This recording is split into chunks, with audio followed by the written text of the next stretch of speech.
Hi friends, Qualis lovers കേരളയുടെ പുതിയൊരു വീഡിയോയിൽ എല്ലാവർക്കും സ്വാഗതം. ടൊയോട്ട ക്വാളിസ് 2000 മുതൽ ഇറങ്ങി 2004 വരെ ഇന്ത്യയിൽ സെയിൽ നടത്തിയപ്പം എല്ലാവരും പറഞ്ഞൊരു കാര്യമാണ് ടൈപ്പ് 1 മെയ്ഡ് ഇൻ ജപ്പാൻ എഞ്ചിനും വെച്ച് ഇറങ്ങിയ ഒരു ടൈപ്പ് 1 ക്വാളിസ്. വളരെയധികം യാത്രാസുഖവും ആൾക്കാർക്ക് വളരെ ജനപ്രീതിയും ഉണ്ടായിരുന്ന ഒരു വാഹനമായിരുന്നു.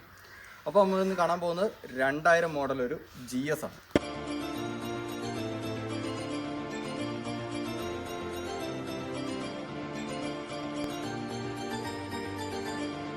2000 മോഡലാണ്.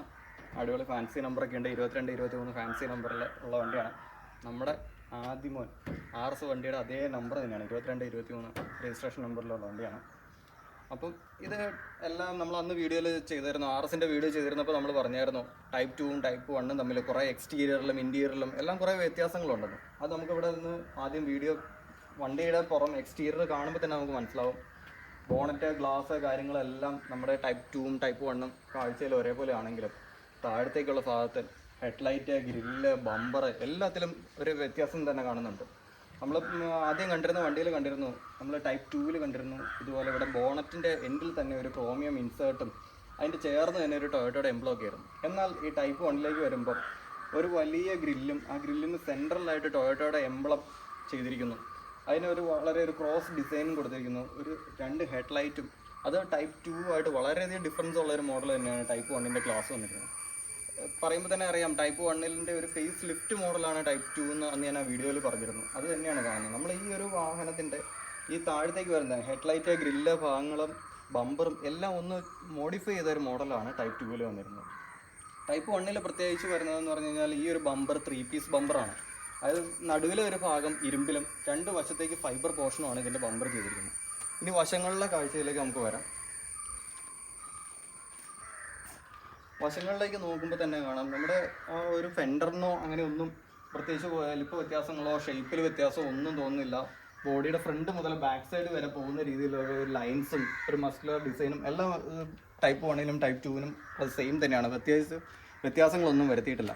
പിന്നെ നമ്മൾ പറയുന്ന ഈ ഒരു ഇൻഡിക്കേറ്ററിൽ വരുന്ന ഒരു ചേഞ്ചാണ്. ടൈപ്പ് 2വിനെ അപേക്ഷിച്ച് ടൈപ്പ് 1ൽ ഇൻഡിക്കേറ്ററിൻ്റെ ഈ ഒരു ഭാഗം ഒരു ചെറിയ ബൾജിങ് പോർഷനായിട്ട് തന്നെ തള്ളി മാറി നിൽക്കുന്നുണ്ട്.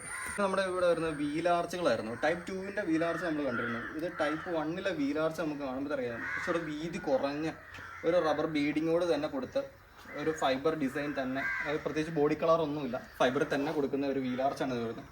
പിന്നെ പ്രത്യേകിച്ച് വണ്ടിയിൽ ഒരു ഗ്രാഫിക്സ് ഡിസൈൻ ഉണ്ടാവും. ഇതിപ്പം നേവി ബ്ലൂ കളറാണ് ഈ വാഹനത്തിന് വരുന്നത്.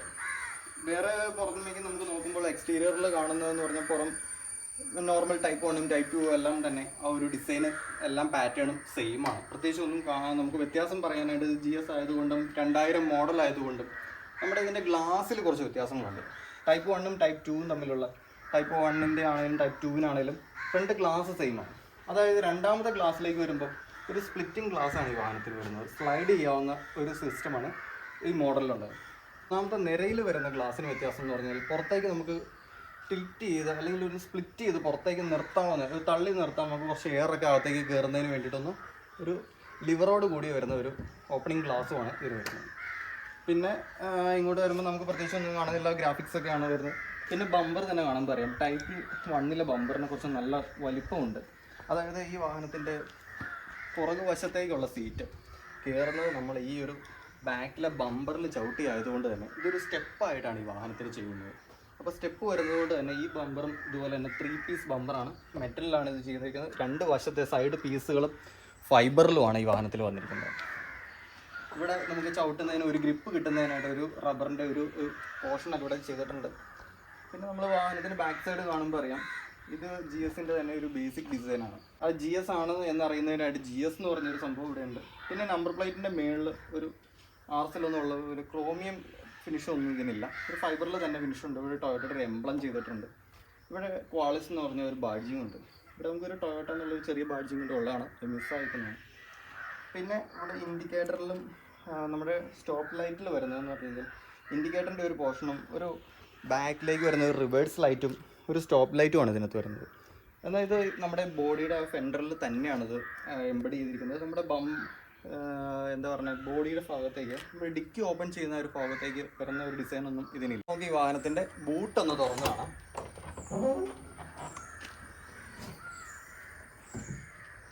ഇതിൻ്റെ സീറ്റിംഗ് പൊസിഷൻ നമ്മൾ നേരത്തെ പറഞ്ഞിരുന്നു, ഇത് 10 സീറ്റ് വാഹനമാണെന്ന്. 10 സീറ്റ് വാഹനം ആയതുകൊണ്ട് തന്നെ ഫ്രണ്ടിലെ 2 നിരയിലും 3 സീറ്റ് വീതവും ഫേസ് ടു ഫേസ് വരുന്ന ഒരു ബെഞ്ച് സീറ്റുകളാണ് ഇതിന് ബാക്ക് സൈഡിൽ വരുന്നത്. മൊത്തം അങ്ങനെ 10 സീറ്റുകളാണ് ഈ വാഹനത്തിന് വരുന്നത്. ഈ സീറ്റ് നമുക്ക് ഇത് ക്ലോസ് ചെയ്ത് നമുക്ക് ഇതിൻ്റെ ബൂട്ട് ഏരിയ കൂട്ടാൻ പറ്റും. അതിനായിട്ട് ഈ സീറ്റിൽ തന്നെ ഇങ്ങനെ വലിച്ചതിന് ശേഷം ഇതിൻ്റെ ലെഗ് മാറ്റി വയ്ക്കാം.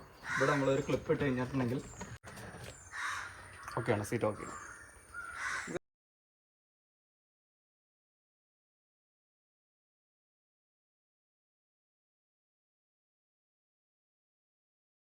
വാഹനത്തിൻ്റെ ഇൻസൈഡിലും ഇതിൻ്റെ ഡാഷ്, ഇൻറ്റീരിയർ കാര്യങ്ങളെല്ലാം ഒന്നറിയാം.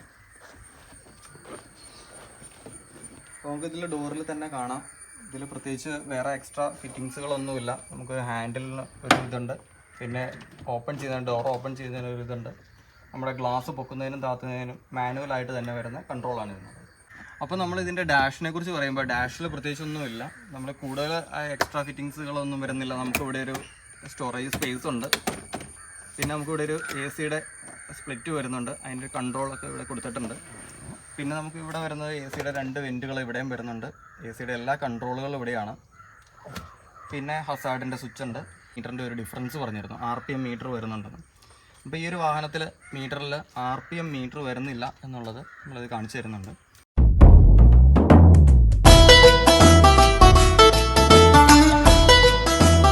ഈ വാഹനത്തിൻ്റെ ഡോർ ഓപ്പൺ ചെയ്തിടുമ്പോൾ ഉള്ള ഒരു വ്യൂ ആണ് നമ്മൾ ഈ കാണുന്നത്. നമ്മൾ നേരത്തെ RS-ൻ്റെ വീഡിയോ ചെയ്തിരുന്ന പോലെ തന്നെ പറഞ്ഞിരുന്നു, GS-ലും നല്ല ഫുൾ കവേർഡായിട്ട് വരുന്ന, റെക്സിനിലും ഒരു ഫാബ്രിക്കും കൂടെ വരുന്ന ഒരു മോഡൽ ഡോർ പാഡാണ് ഇതിന് വരുന്നത്. അതിലൊരു ഡോർ ഹാൻഡിലുണ്ട്, നമുക്ക് ഡോർ ഓപ്പൺ ചെയ്യുന്നതിന് ഒരു ലിവർ ഉണ്ട്. ഇവിടെ താഴെ ഒരു വളരെ വ്യത്യസ്തമായിട്ട് തന്നെ ഒരു ആഷ്ട്രെ അറേഞ്ച് ചെയ്തിട്ടുണ്ട് ഇത്. പിന്നെ നമുക്ക് GS 2000 മോഡൽ GS-ൻ്റെ 2ാമത്തെ നിര ഗ്ലാസ്സുകളെന്ന് പറഞ്ഞാൽ ഇതുപോലെ നമുക്കൊരു ലോക്ക് ടൈപ്പ് സിസ്റ്റമാണ്. 2 പീസായിട്ടുള്ള സ്ലൈഡിങ് ഗ്ലാസ് ആണ് ഇതിന് വരുന്നത്. അതിന് സ്വിച്ച് പ്രസ് ചെയ്ത് കഴിഞ്ഞാൽ നമുക്ക് ഇതുപോലെ ഗ്ലാസ് ഇങ്ങനെ വളരെ ഈസി ആയിട്ട് നമുക്കിങ്ങനെ നീക്കി വയ്ക്കാം. അത് 2 വശത്തും ഉണ്ട്. ഗ്ലാസിൻ്റെ 2 വശം ഫ്രണ്ടിൽ നിന്നും ബാക്കിൽ നിന്നും നമുക്ക് മൂവ് ചെയ്യുന്നതിനുള്ള ഓപ്ഷൻ ഉണ്ട് ഇതിനകത്ത്.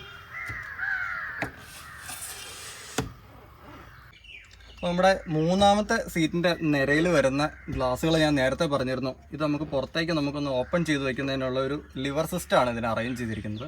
അപ്പോൾ ഇതുപോലെ നമുക്ക് ഇവിടെ ഇങ്ങനെ ഒരു ലോക്കുണ്ട്. ആ ലോക്ക് ഇതുപോലെ ഓപ്പൺ ചെയ്ത് കഴിഞ്ഞിട്ടുണ്ടെങ്കിൽ ആ ലിവറെ തന്നെ പിടിച്ച് നമുക്ക് തള്ളിക്കഴിഞ്ഞാൽ ഗ്ലാസ് ഇതുപോലെ ഒരു കുറച്ച് ഭാഗം ഇങ്ങനെ ഓപ്പൺ ചെയ്യാം. നമുക്ക് കുറച്ച് നല്ല എയറൊക്കെ വണ്ടിക്കകത്തേക്ക് കയറുന്നതിന് ഈ ഒരു സംവിധാനം നല്ല. വാഹനത്തിൻ്റെ എൻജിൻ റൂം വരുന്നത് പ്രത്യേകിച്ച് വ്യത്യാസങ്ങളൊന്നും തന്നെ കാണുന്നില്ല. ചില ഹോസുകൾക്കും പൈപ്പുകൾക്കും 2000-നും 2004 വരെ വന്നിരിക്കുന്ന കുറച്ച് ചേഞ്ചുകളല്ലാതെ വേറെ ഇതിനകത്ത് എൻജിൻ റൂമിലൊന്നും തന്നെ പറയാനില്ല.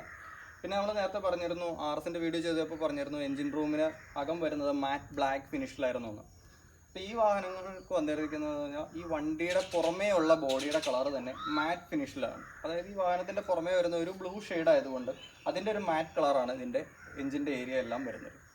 പിന്നെ ഈ വാഹനത്തിൻ്റെ ശരിക്കും കളർ എന്ന് പറഞ്ഞാൽ ട്രയൽ മെറ്റാലിക് എന്ന് പറഞ്ഞൊരു കളറാണ് ഇതിന് വരുന്നത്. ഡീപ്പ് ട്രയൽ മെറ്റാലിക് എന്ന് പറഞ്ഞൊരു കളറാണ് വരുന്നത്. അതിൻ്റെ കോഡ് ഇവിടെ 752 എന്നും പറഞ്ഞ ഇവിടെ ബാഡ്ജിങ്ങിൽ തന്നെ കാണാം.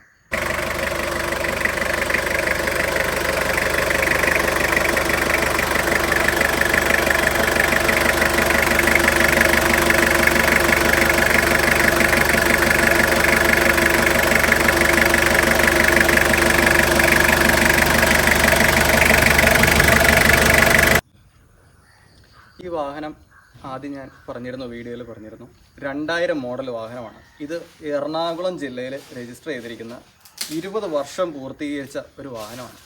ഈ സെപ്റ്റംബർ മാസം വന്നപ്പം ഇതിൻ്റെ 20 വർഷം പൂർത്തീകരിച്ച് ഇതിൻ്റെ 20 വയസ്സ് കഴിഞ്ഞ ഈ വാഹനത്തിൻ്റെ അമരക്കാരനായ മോഹൻ കെ എന്ന് പറഞ്ഞ മോഹൻ ചേട്ടനെയാണ് നമ്മൾ കാണാൻ പോകുന്നത്.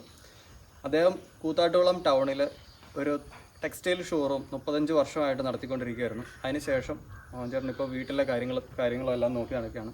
അപ്പോൾ മോഹൻ ചേട്ടനോട് ചോദിക്കാം ഈ വാഹനത്തിൻ്റെ എന്താണ് ഇതിൻ്റെ കുറിച്ചുള്ള എക്സ്പീരിയൻസും കാര്യങ്ങളും. മോഹൻ ചേട്ടൻ തന്നെ പറയൂ, എന്താണ് ഈ വാഹനത്തിനെ കുറിച്ച് പറയാനുള്ളത്? എനിക്ക് മറ്റ് വാഹനങ്ങൾ ഓടിക്കുന്നതിൽ കഴിഞ്ഞും വളരെ കംഫർട്ടായിട്ട് തോന്നിയിട്ടുണ്ട്.